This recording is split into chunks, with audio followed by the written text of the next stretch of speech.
Doncs el meu nom és Manuela Gómez, jo vinc en representació del Centre de Recursos Pedagògics de Santa Coloma de Gramenet i el que m'heu proposat és parlar de la nostra experiència i de com entenem aquí la Biblioteca Simirlin amb el bé que ens fa. La biblioteca per nosaltres ha estat, i quan dic nosaltres vull dir tota la comunitat de professorat i la comunitat educativa de Santa Coloma de Gramenet, ha començat a ser, i serà més en el futur segurament, el lloc que ens dona la possibilitat de fer intercanvis d'experiències entre el professorat.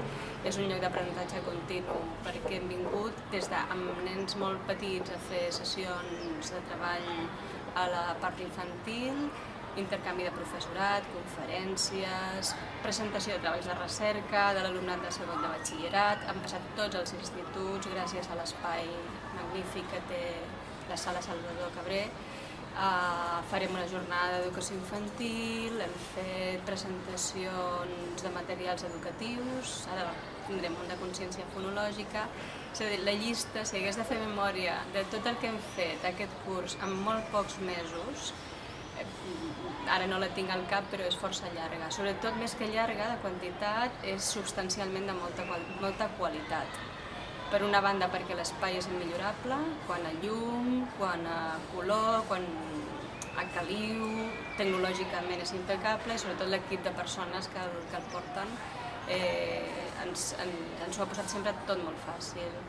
Mai un no, sempre qualsevol col·laboració és benvinguda i dediquen moltes i moltes hores.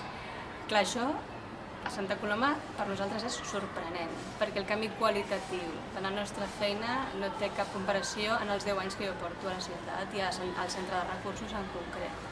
Els equipaments són molt precaris i la comunitat educativa és molt activa i molt potent. I gràcies a aquesta biblioteca s'està fent realitat totes les ganes de fer intercanvis i de reunir professorat de diversos centres.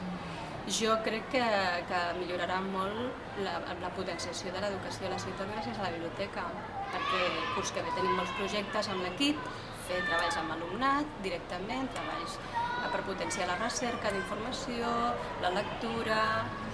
La gent és molt jove de l'equip de professionals de la biblioteca i tenen moltes ganes i són uns grans professionals. O sigui que jo crec que ens ha tocat la loteria.